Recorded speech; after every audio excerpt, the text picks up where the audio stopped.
Hi, welcome to SeekaHost India YouTube channel.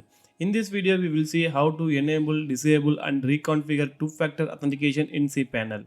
Let's go into the video, we will see how to do that.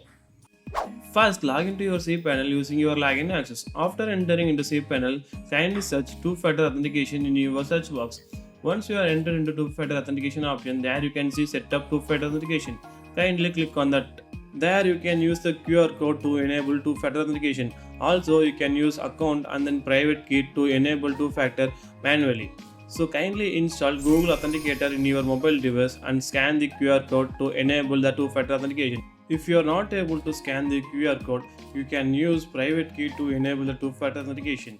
Copy the key which is given here and enter into your two-factor authenticator app. After entering the setup key, the two-factor authenticator app will generate the security code. Kindly enter the security code here and click on configure two-factor authentication.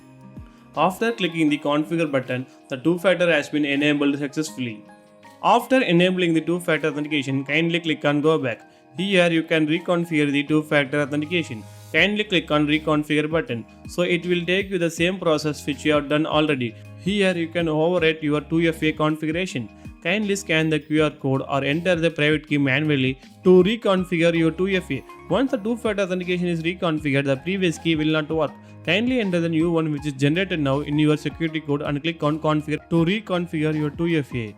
After reconfiguring the 2FA, here you can see remove two-factor authentication button. Kindly click on the remove two-factor authentication button to remove your 2FA from your cPanel. I hope in this video you have learned how to enable and reconfigure and remove the two-factor authentication from your cPanel. If the video helps you, kindly like and comment and don't forget to share. For more informative videos, kindly subscribe our channel.